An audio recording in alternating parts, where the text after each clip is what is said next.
Hola compañeros, buenas noches. Mi nombre es Álvaro Alonso Hernández Caudillo. Mi matrícula es 22024434. Es el reto 5, aplicación práctica de la norma a los contratos mercantiles internacionales. El módulo es Sociedades y Contratos Mercantiles. Es la licenciatura en Derecho. Y el nombre de mi asesor educativo es el licenciado Efraín Hernández. El Hospital Caminemos Juntos, ubicado en España, celebró un contrato con el laboratorio Collins & Phillips, ubicado en Nueva Zelanda.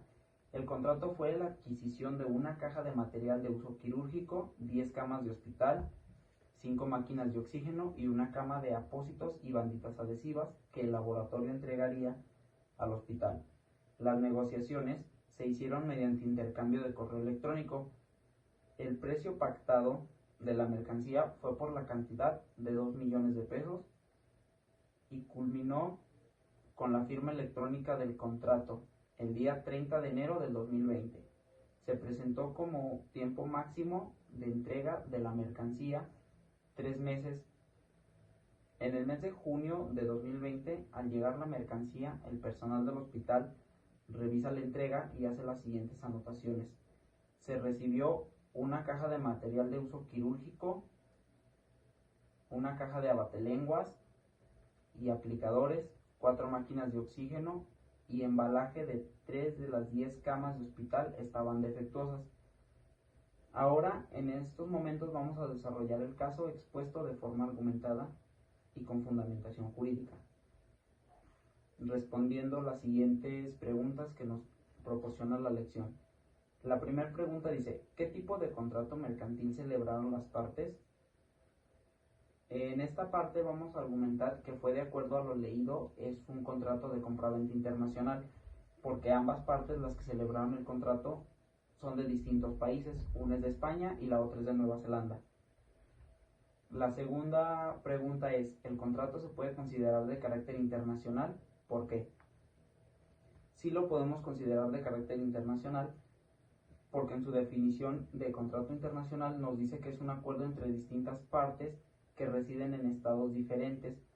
Esto es lo que nos dice el artículo 3 y 7 de las Convenciones Unidas de la Regulación de Compra y Venta Internacional. En el artículo primero de la Convención Interamericana de Derechos aplicado a contratos internacionales.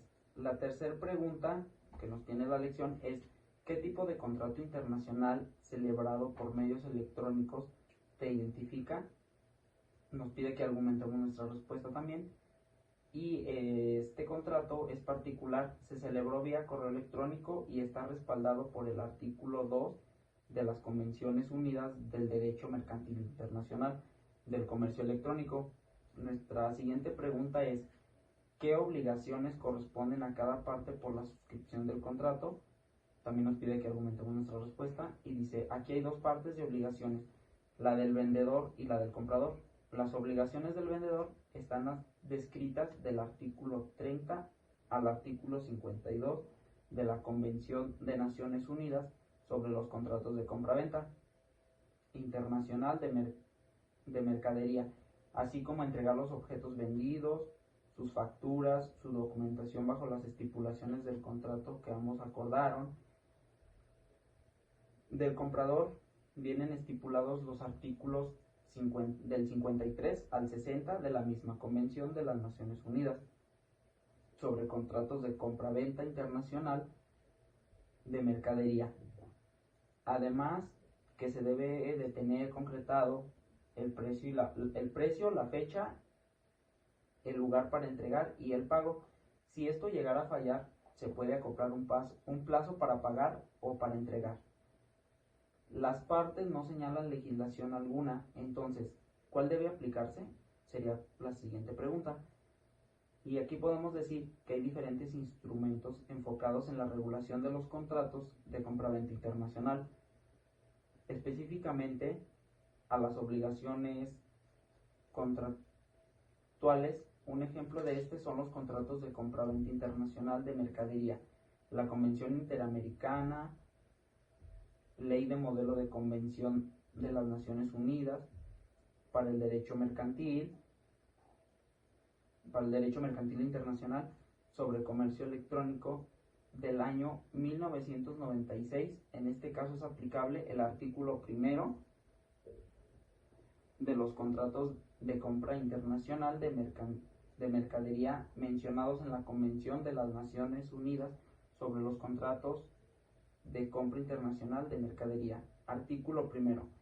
La presente convención se aplicará a los contratos de compraventa de mercaderías entre partes que tengan sus establecimientos en estados diferentes, cuando estos estados sean estados contratantes, o el inciso B nos dice, cuando las normas de derecho internacional privado previenen la aplicación de la ley de un estado contratante, considerando que la recepción de la mercancía no fue acorde a lo que se logró en el contrato.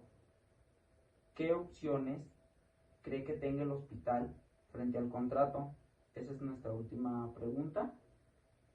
Y sería, si este es el caso y no se está cumpliendo con una de las obligaciones de las partes, este se puede prescindir del contrato como lo estipula el artículo 73 de la Ley de las Convenciones Unidas sobre los contratos de compra-venta internacional de mercadería, que nos dice, si el pago sí ha sido realizado argumentando esa parte, se puede solicitar una indemnización, como lo dice el artículo del 75 al 77 de esta misma convención.